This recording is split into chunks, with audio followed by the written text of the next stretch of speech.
Please, stop pushing, I really can't take it anymore. The concert venue was packed with people, but the man behind me was clinging to me like a leech. And of all things, I was wearing a miniskirt today, which only encouraged him to take advantage of the situation. He actually lifted my skirt, pressing tightly against my buttocks. Just then, someone in front of me bumped into me, and I stumbled backward. The next second, I felt something slide in, and my body instantly froze. My name is Mandy, a die-hard fan. So, in order to be noticed by my idol in the crowd, I completely went all out today. I not only wore the heaviest makeup, but also my most daring outfit. A deep V-neckline revealed a dazzling expanse of white skin, swaying with every step. The bottom half consisted of a miniskirt that barely covered my thighs, paired with pure white stockings that tightly hugged my legs. I was certain I was the most eye-catching person in the entire venue. But when I arrived at the venue, reality hit me hard. The entire stadium was packed to the brim, and I was instantly swallowed by the surging crowd. Forget about my idol noticing me, I couldn't even move an inch. All I could do was desperately stand on my tiptoes and scream at the top of my lungs, "Husband, take me away." Unexpectedly, this innocent remark attracted the worst kind of trouble. My idol didn't notice me, but it attracted a disgusting pervert. After I shouted those words, I felt someone behind me bumping into me repeatedly. At first, I thought it was just accidental contact due to the crowd. After all, bumps and jostles are normal in such a place.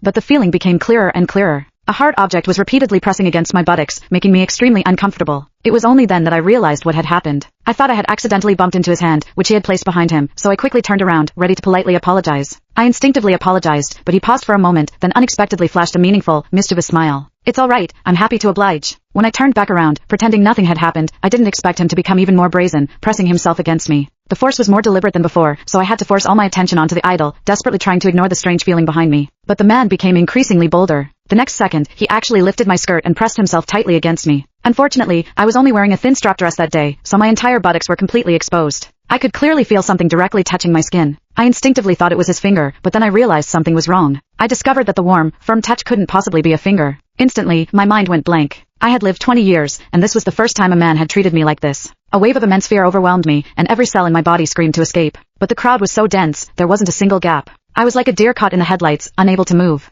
I instinctively tensed my entire body, trying to resist the fear with my rigid posture. The moment my buttock muscles tightened, I inadvertently clamped down on that so-called finger, and a strange tingling sensation instantly spread through me, making my face flush. What confused me even more was that I didn't reject this feeling. In fact, deep down, a hidden sense of anticipation arose. The man behind me obviously took this as tacit consent, so he became even more audacious, repeating the action several times until the foreign sensation could no longer be ignored. I'm a sheltered college student, always following the rules, but today, at a crowded concert, I was manipulated by a complete stranger. Instantly, an indescribable feeling of humiliation surged through me. I wanted to cry out, but my throat felt like it was being squeezed by an invisible hand. I couldn't make a sound. Even worse, the force behind me pressed the thin strap tightly against my body, and a strange, sharp pain spread through my limbs, lingering stubbornly. The next second, I involuntarily let out a soft moan. The immense shame made me want to disappear on the spot, so I bit my lip hard, desperately suppressing the sound that threatened to escape, my throat aching. The deafening music and the frantic screams around me became his perfect cover. Everyone's attention was focused on the stage.